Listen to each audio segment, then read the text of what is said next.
Hello people, welcome to my YouTube channel. In this video we're going to discuss about how we can estimate the amount of current can flow through any track. So for that I'm going to use the Saturn PCB tool.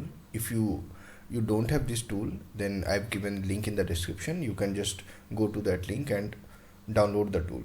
So before going further, I just want to show you guys how you can earn a $5 discount coupon right now. So just follow this procedure. What you guys need to do, just go to the description of this video and there you'll find a link, free $5 registration link, and you have to just left click on that link. It will direct you to NextPCB website.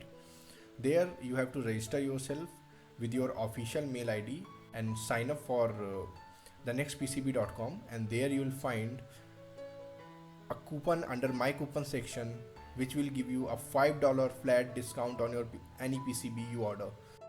So here I am just going to demonstrate how to use Saturn PCB toolkit to calculate the amount of current can flow through your track.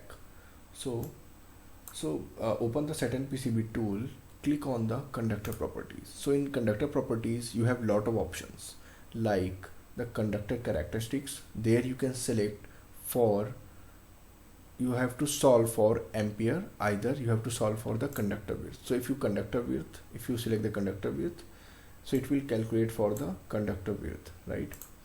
So I always use solve for ampere. Again, here you have to fill this information: the conductor length, the frequency of signal, the conductor width, the base copper weight and plating thickness. So if you guys don't know what is base copper weight is the copper thickness or the copper weight on a PCB without any process. So like before going to production, what is the copper weight or thickness on the PCB? That is your base copper weight. Plating thickness is after all the process, what are the plating or the copper thickness they use for vias, holes and all others processes, right? So that will be your plating thickness. From here you can select the units.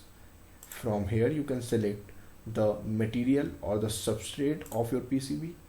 You can select the temperature rise and the ambient temperature according to your application, and you can select the conductor layer, either it is on internal layer or on the external layer.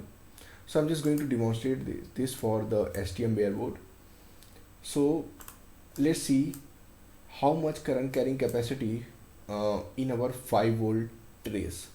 So for that, what we will do, we'll go to the PCB and select the 5-volt track. If it is not visible on your screen like this, you can switch from here to mask, dim or normal mode. So just select the track and see its thickness is 0.508. So I'll fill the thickness here, 0.508 mm. The next thing is I have to place the conductor length.